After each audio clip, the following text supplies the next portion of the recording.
If you're looking to buy a stacked NBA 2K account with max badges and more, visit sportstmb.com. He has been in the community for years and has hundreds of reviews.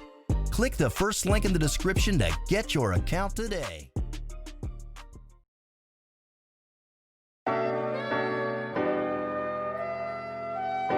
Before this video starts, if you enjoy this video, there are many more like it already on the channel, with many more like it to come in the future, so subscribe. I'm trying to hit 100,000 subscribers by the end of the year, so I would really appreciate it. I upload nearly daily on this channel, so if you're looking for some consistent basketball talk, this is the place for it. Also, drop a like on this video. It only takes 1 second and it makes a massive difference. The 90s is considered to be one of the greatest eras in NBA history, if not the greatest. This was an era that was filled with a lot of great teams and great players. It was just unfortunately overshadowed by Michael Jordan and the 90s Chicago Bulls. So as a result, I feel this era has some of the most underrated players of any era in NBA history. And today I've compiled a list of the 5 most underrated players of the 1990s era in NBA history. This is in no particular order, there is no ranking here. This is really just 5 dudes that I think are underrated, so let's get into it. Absolutely incredibly with the acrobatic alley-oop.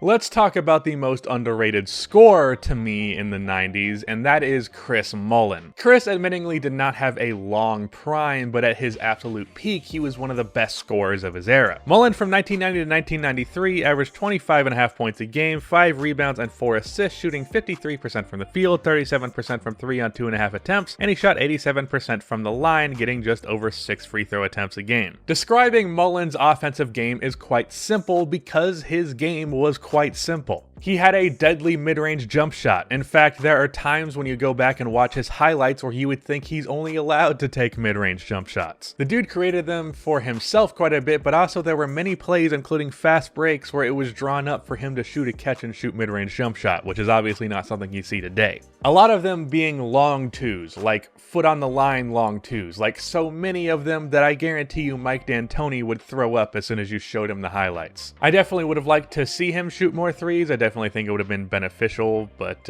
what can you do? He was just one of those guys who just had a knack for finding a way to score. Like, he's the dude playing pickup where you aren't immediately intimidated by him really at all, but suddenly 7 minutes later he's hit 10 shots in a row. He was part of the Run TMC Warriors, who were a great offensive team, but no one ever accused them of playing any defense in their lives, so as a result they were really only a fun team and not contenders, kind of like the 2015 Clippers. But speaking of Run TMC, next on my list is Tim Hardaway Jr. From 1990 to 1995, he averaged 19 points and 9 assists. He was known for his crossover, but he was also a damn good passer and a solid overall scorer with an inside and outside game. And he was actually a pretty prolific three-point shooter for his time. From 1993 to 2001, he shot 6 threes a game on 36%, many of them off of the dribble and contested, and at his peak, he shot 7 three-pointers a game on 38% shooting in the 95 season. He played with the Run TMC Warriors at his absolute peak, and then later in his career found a lot of success playing with the Miami Heat, playing alongside the next player on this list, which is Alonzo Mourning. I know I said this would not be a ranking video, however, Alonzo Mourning definitely comes number 1 for me in terms of most underrated players of the 90s. Alonzo Mourning was a superstar from when he was drafted in 1992 all the way to 2002 before kidney disease really derailed his career. For the entirety of the 90s, he averaged 21 points, 10 rebounds, and 3 blocks a game, shooting 53% from the field. He won Defensive Player of the Year 2 years back-to-back. Granted, one of those was in the 2000 season, but that's a good reflection of the level of defensive player that he was. He was an unbelievable rim protector and a fantastic post defender, and though he wasn't the fastest player in the world, he wasn't a liability if he had a guard switched on to him. Then on the offensive end, he had a reliable mid-range jumper, and he was very good in the pick and roll because the dude was crazy athletic. He could dunk the fuck out of the ball. But as for his one-on-one offense, I'll say when I looked into him more for some research for this video, I was pretty surprised to see that his game was a lot more about finesse than power in terms of the balance that I was expecting. He had the size that allowed him to be physically dominant at times, but he wasn't really relying on his size.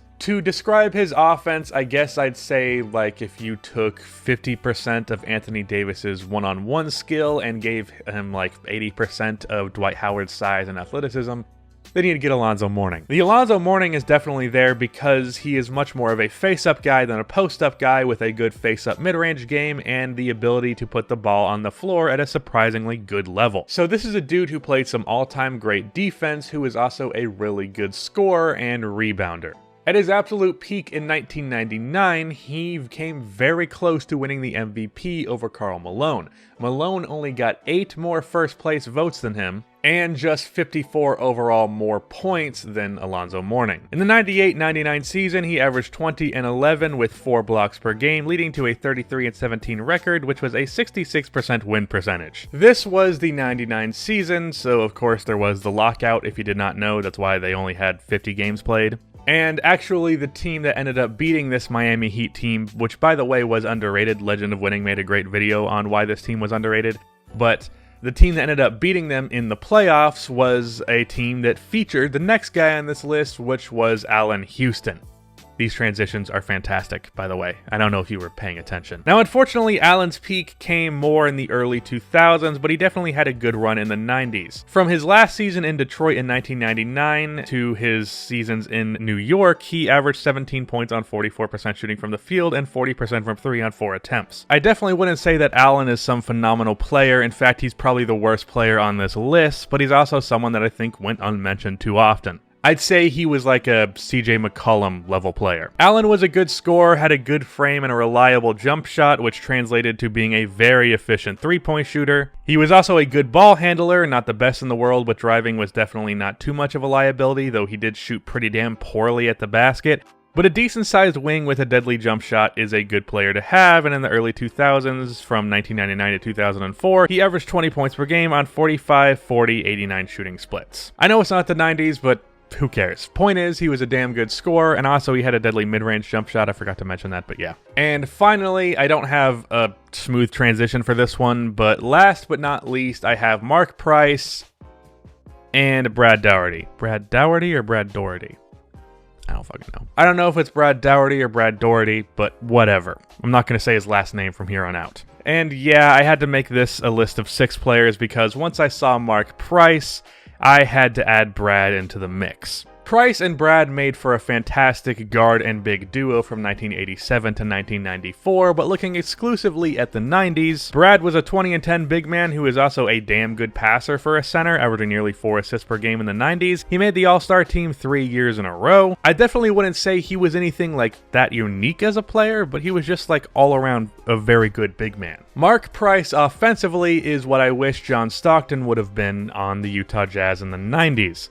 And actually, I think Price was so good that he could have replaced what John Stockton did on the Jazz team, provided he was given that longevity. And of course, I'm only talking about the offensive end because Mark Price was not the defender that John Stockton is. Price was a fantastic passer, however, he did not hoard the offense in terms of the passing. He averaged 8 assists a game from 1990 to 1995. He averaged around 18 points per game as well, shooting 45% as a point guard, while also shooting 40% from 3 on 4.3 attempts per game. He also was a 92% free throw shooter, meaning for his prime in the 90s, he was nearly a 50-40-90 guy. In 1993, he came just 1.6% away in field goal percentage from the 50-40-90 club while averaging 18 and 8. Price is probably most known for inventing the move to split the pick and roll, which is now a common move to see all over the league, and he was the start of that. These two made for one of the best pick and roll duos in the league and one of the best pick and roll duos of all time, but unfortunately this was cut short by injury.